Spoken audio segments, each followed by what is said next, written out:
Meet Axiu, a rideshare driver with more debt than will to live. His day starts the usual way: broke, single, and driving a car that isn't even his. He got it on a loan that'll haunt his credit score into the afterlife. But hey, at least he keeps smiling, because he gave up on life a long time ago.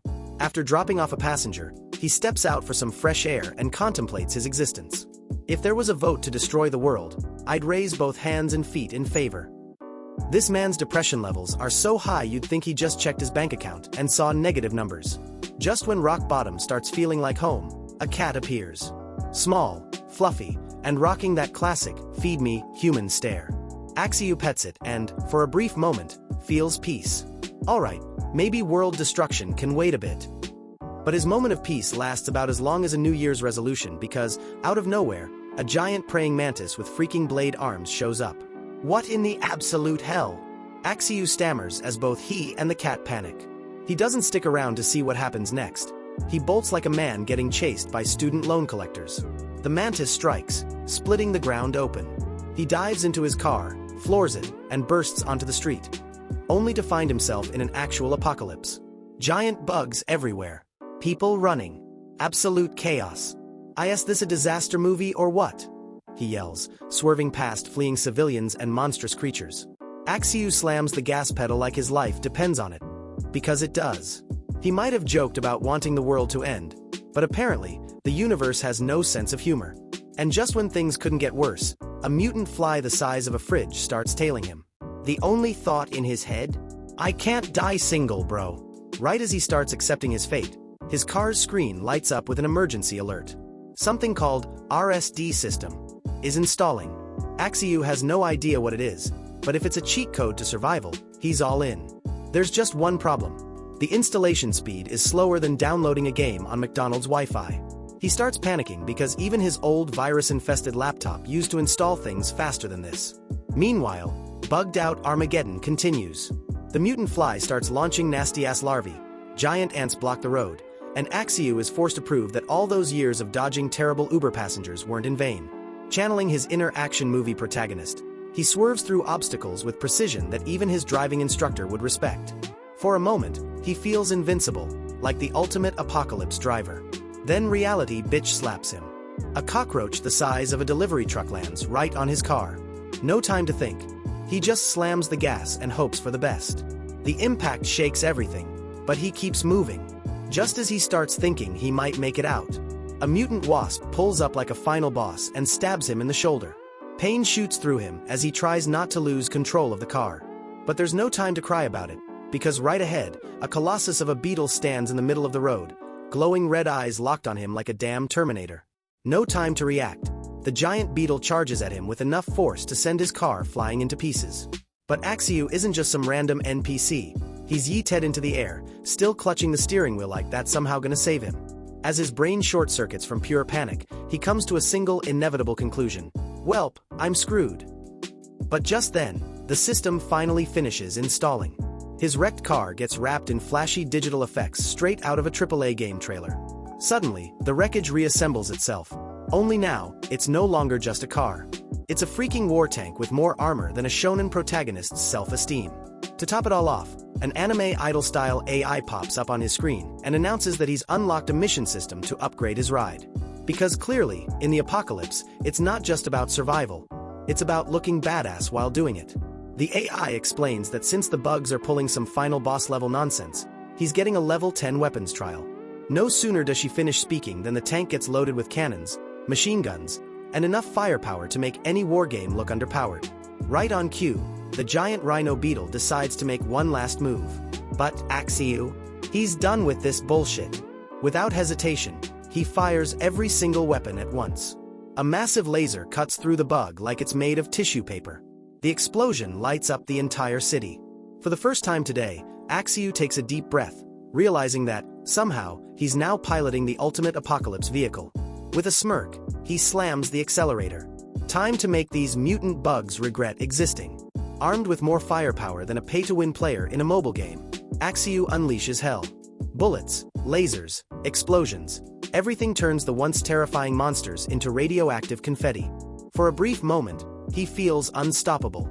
Until his AI assistant ruins the mood. Turns out, this was just a trial version, and the upgrade is about to expire. If he doesn't get his act together soon, he's gonna go from mech warrior to roadkill. Just as the upgrades vanish, the system notifies him. He has exactly 1 upgrade point. With a sigh of pure suffering, he spends it on vehicular medical assistance because, oh right, that giant mutant wasp stabbed him and his arm is starting to swell like a balloon. His car starts a slow healing process, but it's moving at the speed of a Windows update, and with a horde of monsters still chasing him, he's not sure if he'll heal first or become an all-you-can-eat buffet. And then the AI drops another bombshell. If he wants to survive, he has to complete missions to earn upgrades. His first mission? Pick up a passenger. Axiu stares at the screen, completely done with life. Are you telling me I just became an Uber driver in the middle of the apocalypse? But with no other options, he accepts and speeds toward the pickup location. Waiting for him is an unexpected passenger, a stunning girl, but clearly injured. Without hesitation, she jumps in and tells him to take her to Xiaoqiu City. As they drive, she sighs in relief, amazed she even found a car in this mess. Wow, it's a miracle someone's still giving rides. With his best customer service voice, Axiu reassures his passenger that her safety is his top priority. Meanwhile, deep inside, the only thing he actually cares about is leveling up his car. After a Tokyo Drift level turn straight out of an action movie, they reach their destination in record time. Mission complete. The system rewards him with another upgrade point. But before he can celebrate, his passenger suddenly freezes. Her eyes lock onto the scene in front of her, her home, reduced to nothing but rubble. Tears well up as she murmurs her family's names, grief and rage twisting her face. Axiu, who can smell incoming trauma and plot development from a mile away, tries to comfort her. But nope. She goes full berserk mode. Her eyes glow an unholy red as she starts mumbling "damn insects" like a broken record. At this point, Axiu's only thought is, shit, she lost it. Before he can react, her entire aura shifts. Her sad, teary-eyed expression, gone. Now she's smiling, but not the good kind of smile. The "I'm about to snap and commit war crimes" kind of smile. The tension in the air gets thick. Then, BAM. She lunges at him like a wild animal. Claws out, eyes wide, screaming like she just found out he doesn't tip his DoorDash drivers. "You're one of those damn insects." Axiu, now fighting for his life inside his own car, dodges her attacks while his brain goes into overdrive. Not only is the world overrun with giant mutant bugs, but now people are mutating too. Desperate, he screams for the system to do something. The AI, showing all the empathy of a toaster, coldly replies, "Passenger elimination is not within my jurisdiction. Figure it out yourself." Axiu, now feeling personally betrayed by technology, remembers that he still has an upgrade point. With a speed he didn't even know he had, he slams that point into vehicle weaponry. The AI processes his request. A high-energy projectile launches. Boom. The mutated girl hits the ground instantly. Axiu, gasping for breath, watches her lifeless body. Crisis averted, for now. But before he can even think about relaxing, he notices something off. His wound from earlier? Still not healing. The AI, once again with zero bedside manner, informs him that his medical supplies are depleted, so healing is on pause until he restocks. With adrenaline still coursing through his veins and his wound still very much an issue, Axiu faces reality. If he doesn't get medical supplies ASAP, he's not gonna die in some epic battle. He's gonna go out from a damn infection. So, the next stop, the nearest hospital. Except, stepping outside in a world swarming with kaiju-sized insects isn't exactly a pro-gamer move. Hoping for a lifeline, Axiu asks if the system has any beginner gear available. The response: the same weak-ass pistol that barely kept him alive earlier. Fan-freaking-tastic. When Axiu arrives at the hospital, everything seems too quiet. A buff dude stands guard with a metal pipe, while a green-haired woman rummages through the medical supply room. But before our apocalypse Uber driver can introduce himself with all the charisma of a man delivering survival on wheels, a flying bug the size of a motorcycle decides it's snack time. The woman dodges the attack with the reflexes of someone who's clearly had worse days. But the bug isn't giving up. Axiu, activating his accidental hero instincts, whips out his pistol and sends the bug straight to insect heaven. The woman, visibly impressed, asks who the hell he is. And with the confidence of a man winging his entire existence, he adjusts his imaginary sunglasses and delivers. Just a DD driver passing through. The moment is short-lived because, surprise surprise, the gunshot just alerted an army of giant mutant fleas looking to make some very one-sided friendships. The woman yells, "Run!" and they both bolt into a room, slamming the door shut just in time. Inside, the air gets weirdly tense. They're way too close, so close that Axiu can't help but notice that his new ally is, very well-equipped. The woman, now red as a tomato, freezes. Meanwhile, Axiu, doing his best to not get decked, whispers, "Stay calm. No sudden moves, or we're gonna be fast food." The silence is so uncomfortably thick that even the murder fleas outside seem embarrassed. And then, Axiu feels something he definitely shouldn't be touching. Faster than a tax refund disappearing, he yanks his hand back and mutters a nervous apology. But there's no time for awkward romance tropes. The fleas finally screw off, and both of them breathe a sigh of relief. Just when Axiu thinks he's catching a break, his wound decides to remind him that it exists. The woman, who turns out to be a doctor, checks him over and drops the obvious diagnosis: infected. She asks how it happened, and with all the casual energy of a guy who's seen too much today, Axiu just shrugs and says, "Giant bee." But then, something weird happens. Her eyes start glowing. Before Axiu can even process this new red flag, she confidently tells him she's gonna fix him up. Without hesitation, she pulls out a scalpel with the precision of someone who's clearly watched too much Grey's Anatomy. Axiu, realizing she's not in crazy berserk mode like his last passenger, decides to trust her. That is, until he hears, "No time for anesthesia." At that moment, he deeply regrets every life choice that led him here. But then, something even weirder. The pain. Barely noticeable. Instead of feeling like he's getting open surgery during an apocalypse, it's like she's pulling out a splinter. She works insanely fast, moving like she's got turbo mode enabled, cleaning, stitching, and sealing his wound at literal speedrun levels. By the time Axiu even registers what just happened, the doctor suddenly collapses. Barely catching her, he watches as she tries to play it cool, mumbling something about being fine. As they gathered supplies, Axiu couldn't shake the feeling that something was off. That surgery speed? No way that was normal. Not even for the most cracked-out doctors. Was it possible that the apocalypse had given some people special abilities? Before he could overthink it, he noticed something in the dark hallway. A bunch of glowing eyes staring at them from the shadows. Yeah, time to go. Before he could even react, a mutant flea, bigger and uglier than the last ones, leaped straight at him. He fired on instinct, landing a shot right in its chest. But it kept moving, like it just shrugged off a bullet to the face. This thing wasn't just another oversized bug. This was something worse. And Axiu had no interest in finding out its HP bar. He grabbed the doctor by the arm and booked it down the hallway. But the flea wasn't giving up. And Lei Qi, still exhausted from her speedrun surgery, was starting to slow down. Axiu realized that they weren't gonna make it far like this. Just as everything was about to go completely to shit, Axiu screamed for help. And right on cue, his armored vehicle crashed through the building like the Kool-Aid Man, demolishing everything in its path. The AI's voice chimed in, reminding him that he could have just mentally summoned the car instead of screaming like a maniac. But there was no time for lectures. Just when they thought they had an escape route, the mutant flea started making a weird-ass noise.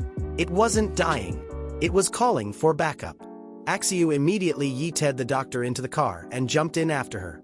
With the speed of someone who just saw an insect up close, he slammed the door shut and floored it.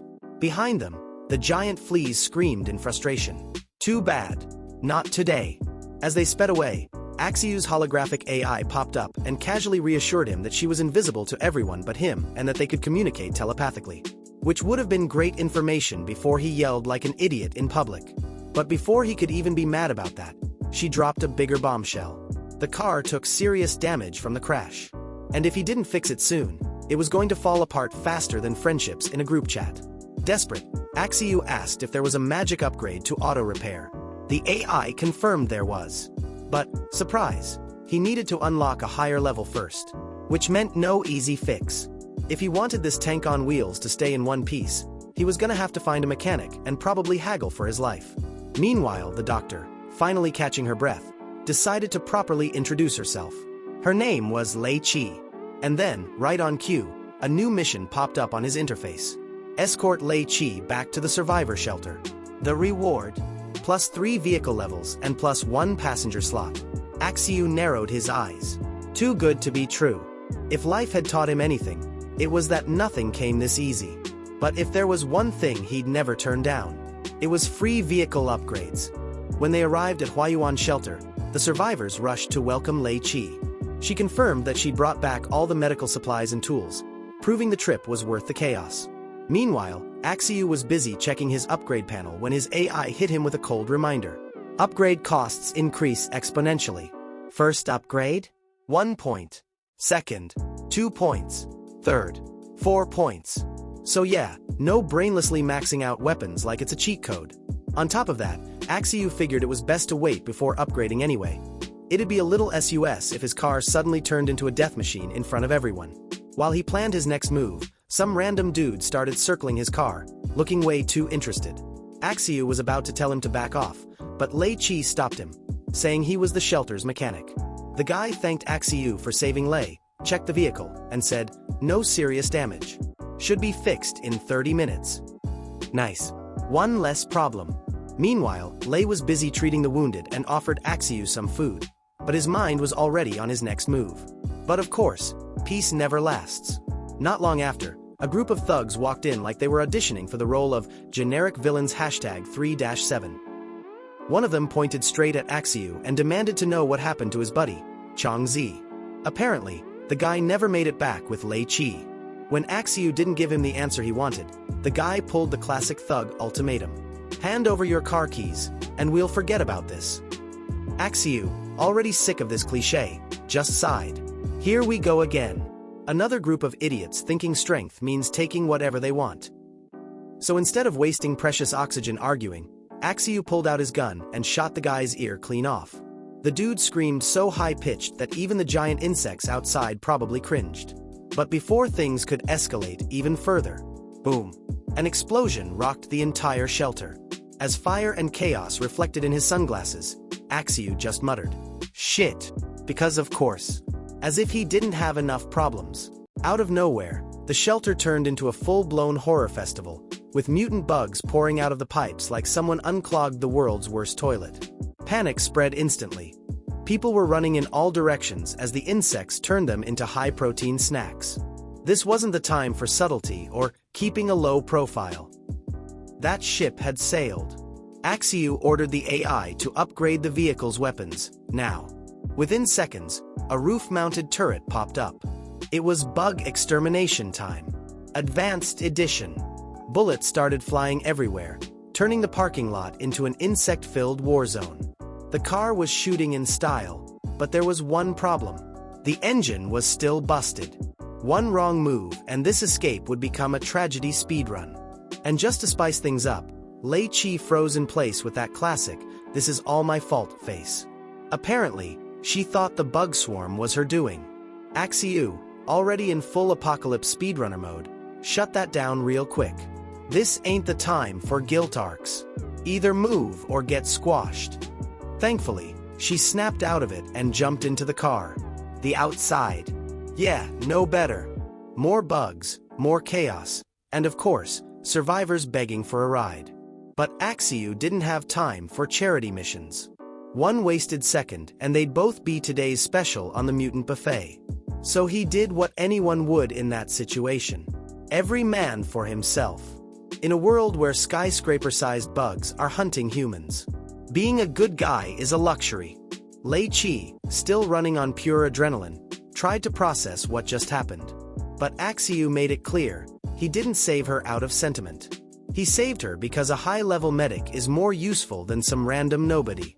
That said, if she wanted out, doors right there. Of course, she stayed. She told Axiu if he could protect her, she'd be his personal doctor. The vehicle system immediately recognized Lei Qi as a new occupant, boosting the medical support level and unlocking a sweet bonus: a co-pilot gunner seat. It was like the car evolved mid-apocalypse. The AI popped up, explaining the new upgrades. Now they had access to even stronger weapons. Perfect timing. Because just as things seemed chill, a new swarm of insects appeared on the horizon. Axiu didn't hesitate. He told Lei Qi to take the wheel while he manned the turret. With no time to argue, she switched seats mid-chase while Axiu grinned like a madman. ready to turn the swarm into flaming confetti. Gripping the controls, he unleashed a storm of bullets, bugs dropping like, well, flies. One of them tried to land on the window like it was making a pit stop. Lei screamed. Axiu blasted it without blinking and told her, "Focus. Drive." Feeling the pressure, Lei activated her inner berserker mode. Her senses sharpened. Time slowed. The world went full anime. And suddenly, she was driving like a fast and furious protagonist. Swerving, drifting, dodging. They broke through the insect blockade and left behind a fiery trail of bug corpses. But peace didn't last. The engine was still on life support, and now the bugs were acting weird, moving like they were being controlled. To make things worse, the AI hit them with a new mission. Rescue Officer Ming Qing. Who? Some poor soldier trying, and failing, to hold off the swarm with a handful of hopeless troops. Ming Qing was cornered, trying to be a hero, until the mutant bug sent him flying into a wall. Then the bug went full final boss mode, slicing through soldiers like they were stir-fry ingredients. Bleeding and pissed, Ming shouted that he'd wipe out every last bug. But before he could pull a suicidal anime charge, Axiu shouted, "Don't move unless you want to get vaporized too." Seconds later, a perfectly aimed barrage turned the mutant insect into shredded exoskeleton. Ming, shocked, looked up at the tank-like vehicle that just saved his life and asked, "Who the hell are you?" Axiu, lowering the window with a smug grin, hit him with the most iconic intro ever. "Just a rideshare driver passing through." Lei Qi sighed from the co-pilot seat. "That level of ego, unbeatable." The system confirmed. Mission complete. The crew retreated to a makeshift shelter. Lei patched up the wounded while Axiu checked the vehicle, one bump away from becoming scrap metal. Luckily, the mission gave them a repair kit, though Axiu couldn't help but feel salty about having to use it so soon. He activated the repair system, and the car started fixing itself like a full-on transformer on a Red Bull bender. Axiu checked the vehicle's stats and realized something depressing. They were still in the tutorial phase, but the difficulty was cranked to nightmare mode. The system pinged him about a new function, deployment mode. Axiu raised an eyebrow, intrigued. But before he could dive into it, Lei Qi nearly collapsed, exhausted, and ended up clinging to her apocalypse Uber driver like he was the last safe Wi-Fi signal. Axiu, not a simp but also not made of stone, told her to rest and eat before the next round of chaos. Meanwhile, Ming Qing, now bandaged and looking like he just survived a Dark Souls boss fight with no armor, introduced himself and thanked Axiu for the rescue. Axiu, always cutting to the chase, asked the key question. "What's up with your superhuman strength? 'Cause, you know, most people don't fight bugs like it's a Marvel audition." Ming nodded and explained that ever since the mutant insect outbreak, some people awaken special abilities.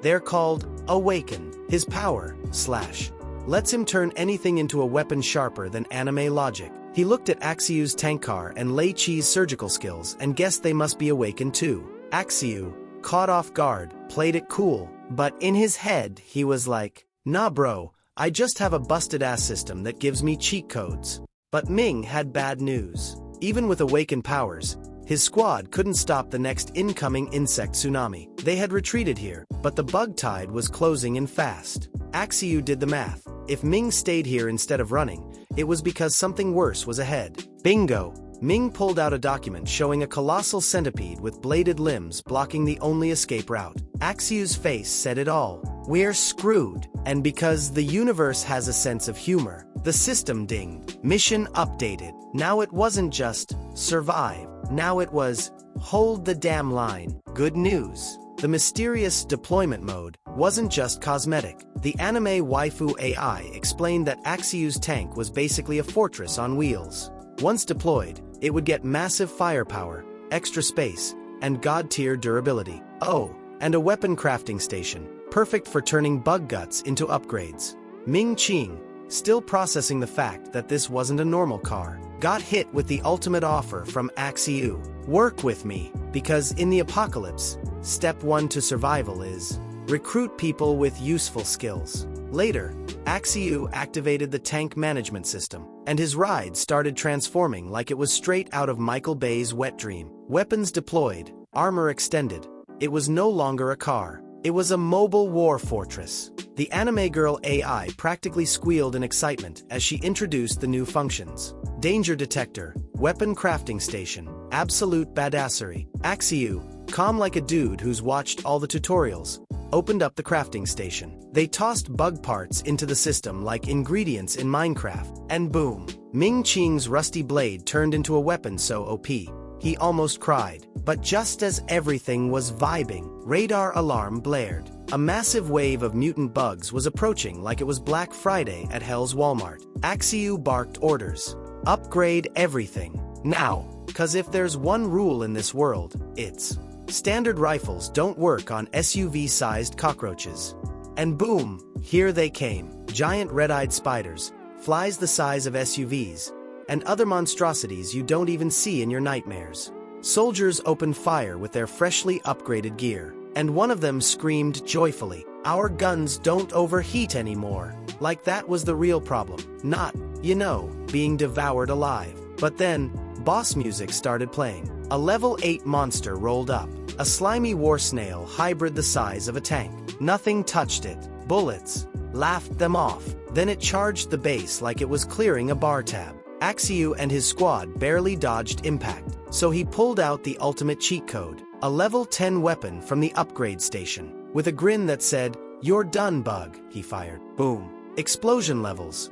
Michael Bay would be proud. The monster evaporated, and the system chimed. Mission complete. But joy was short-lived. New alert. The real bug swarm is arriving in 239 hours. Axiu went from triumphant hero to walking meme template in seconds. Sure, the mission reward was great, but his vehicle looked like it had been patched with duct tape and Windows XP updates. Repairs were urgent, so off he went. Time to gather materials. Riding a motorcycle he managed to link as his secondary vehicle, pure dumb luck, honestly. Otherwise he'd be walking around like a broke NPC. Axiu set out on his next mission, escort an entomologist back to camp. But this wasn't gonna be a chill Sunday ride. When he got to the building, he hopped off the bike, pulled out his pistol, and prepped for jump scares. The real question was, were there any humans left in this dump? Or worse, was something inside waiting to turn him into bug chow? He made his way through the creepy, half-collapsed building like he was in a full-on survival horror side quest. Then, bam,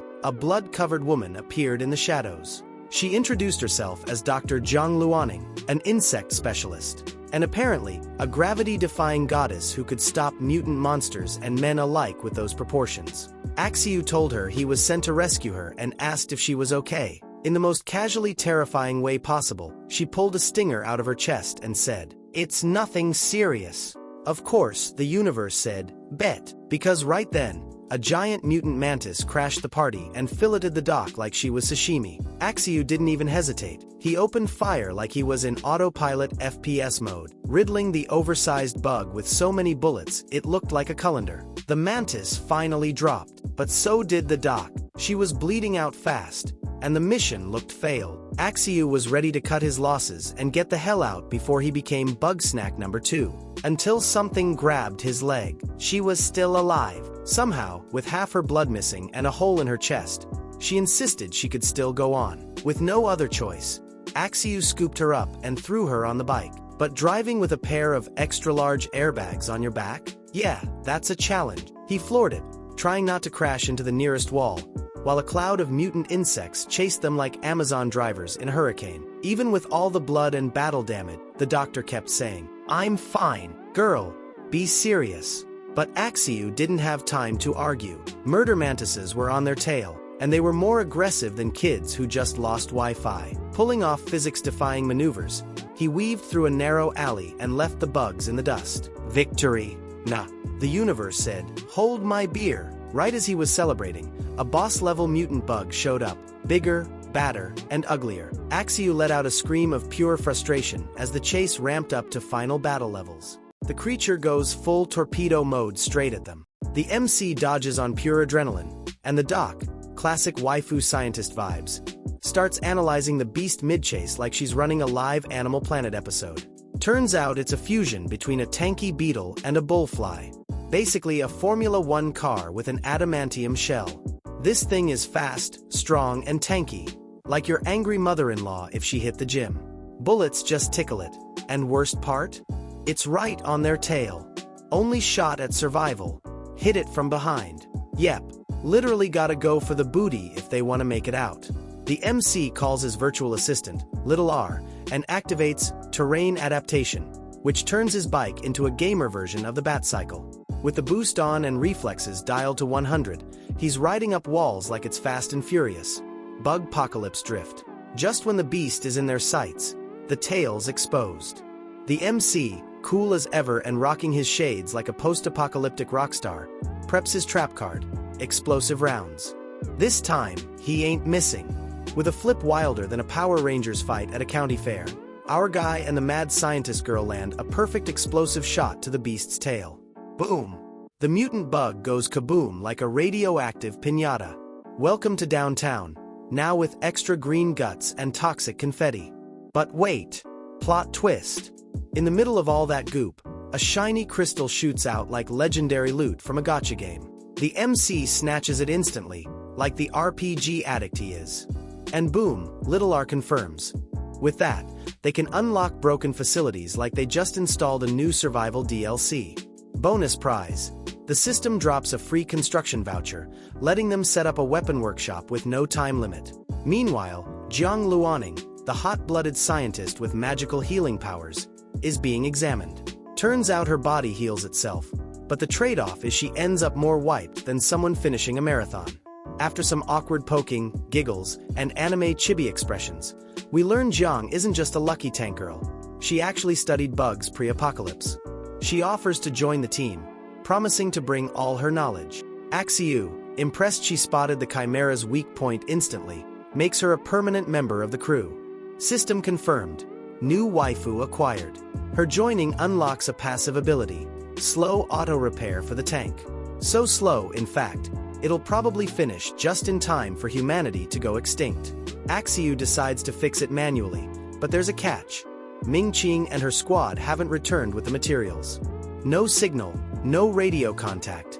Yep, it's rescue mission time. But before heading out, they hit up the new workshop and craft upgrades using Chimera parts. Weapons. Check. Gear. Check. Everyone piles onto the bike like it's a chaotic family road trip. Jiang, squished in the middle, starts getting suspicious, and she's not wrong. Axiu casually mentions using her as a human shield if things go south. Real gentleman stuff.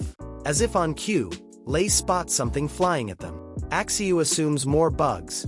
But surprise! It's a whole damn building about to crash on them. Emergency maneuver time. They drift out of the way like it's Fast and Furious, Final Destination Edition, barely dodging the falling structure. In the wreckage, Axiu sees something up ahead. Tornado. Nope. It's Ming-Qing's squad fighting something glowing red like a boss battle showed up early. And speaking of bosses, here comes a jacked dude built like he bench presses tanks for breakfast. Bullets don't faze him.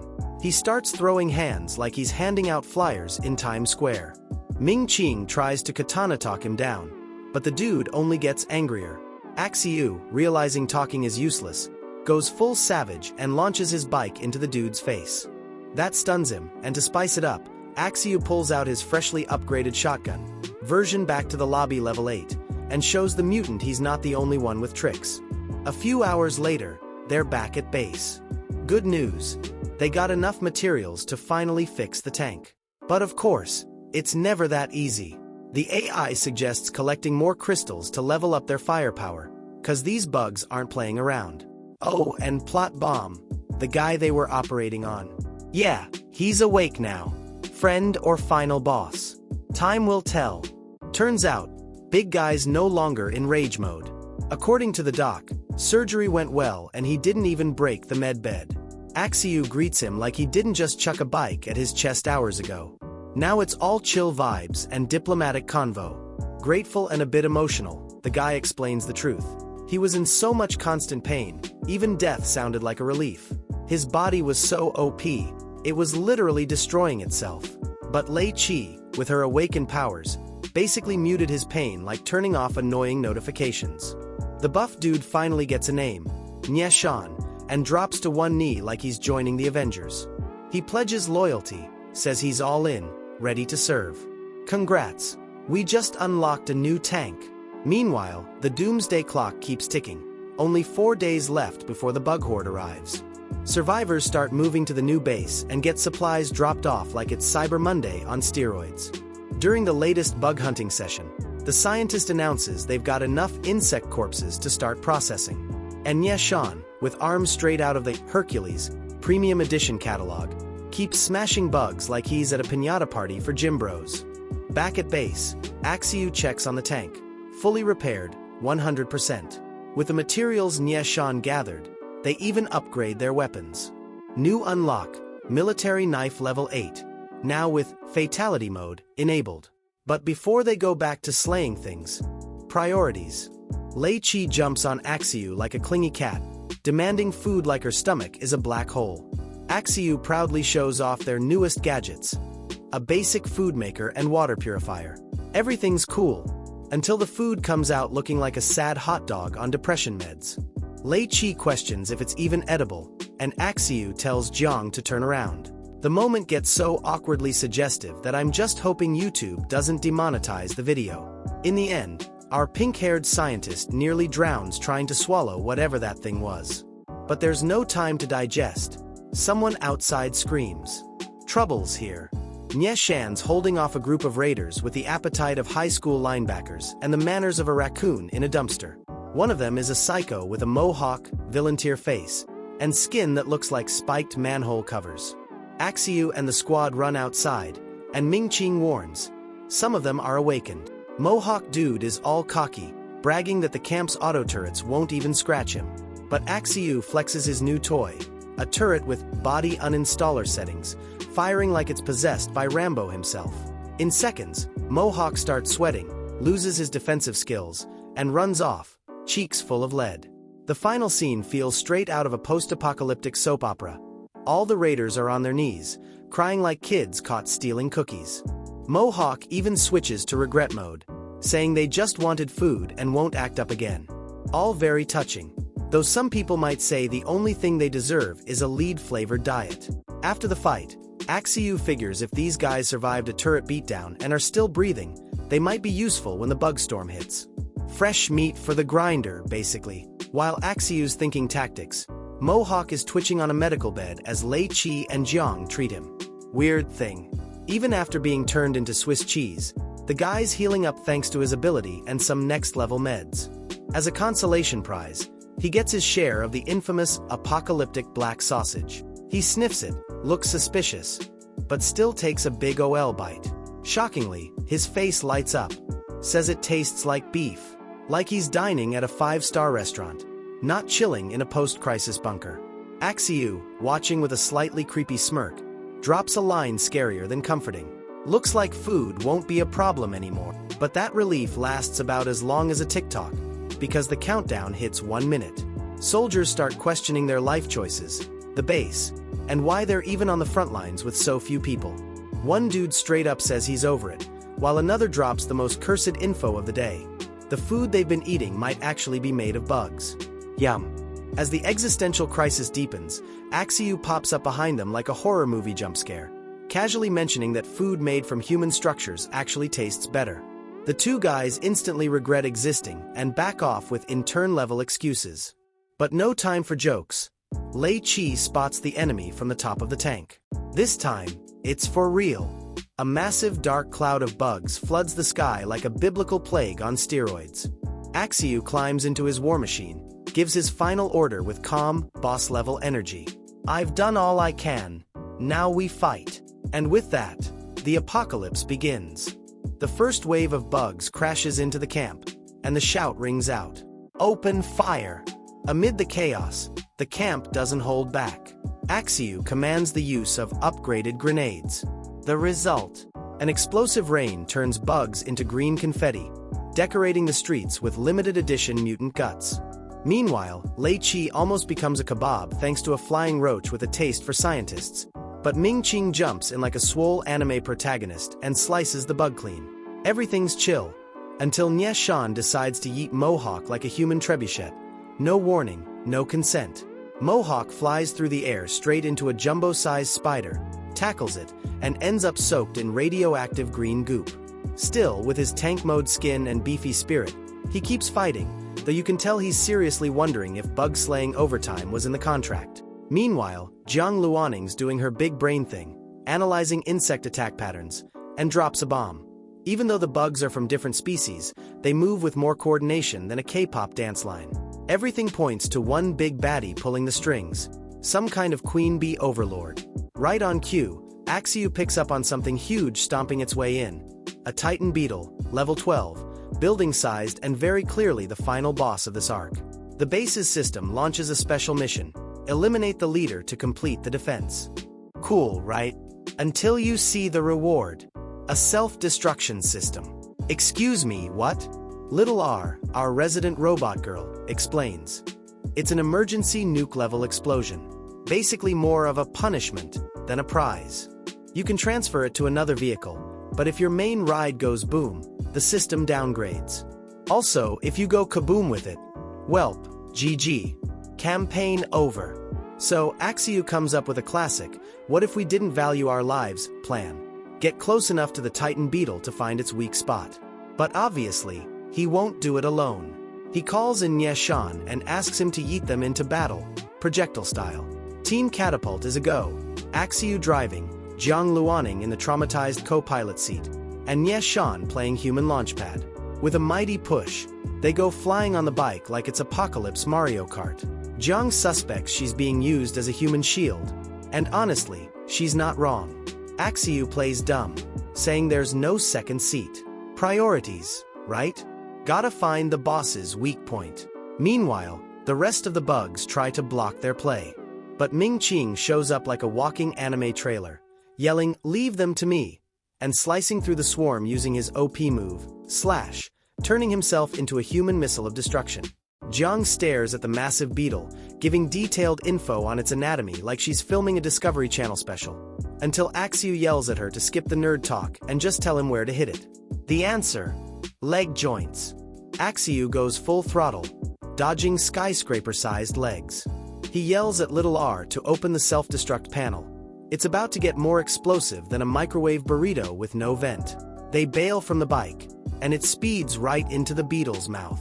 Yup, Axiu literally feeds a bomb-filled motorcycle to the mutant boss. Boom. The Titan beetle explodes into a million flaming pieces. From a distance, Lei confirms, mission complete. The swarm starts retreating like someone just sprayed a giant can of Raid. But the party doesn't last. Jiang and Axiu, now bikeless because, they blew it up, are stranded on the giant bug corpse. They consider searching for loot crystals, but the body starts disintegrating like Thanos just snapped his fingers. Axiu panics and yells at Little R to help. She hits him with the coldest reply ever. "You blew up the bike. Not my problem." Axiu gets the message. He's screwed. Right as he's about to become pavement jelly, Jiang hugs him. Not for love, pure survival mode. If he dies, who's gonna keep her safe? So she uses her body to cushion the fall. And just like that, with explosions, dramatic waifu hugs, and near-death stunts, this chapter comes to a close. Will they survive? If you want to see what happens next, hit that like, comment your favorite part, and share it with that one friend who screams at the sight of bugs.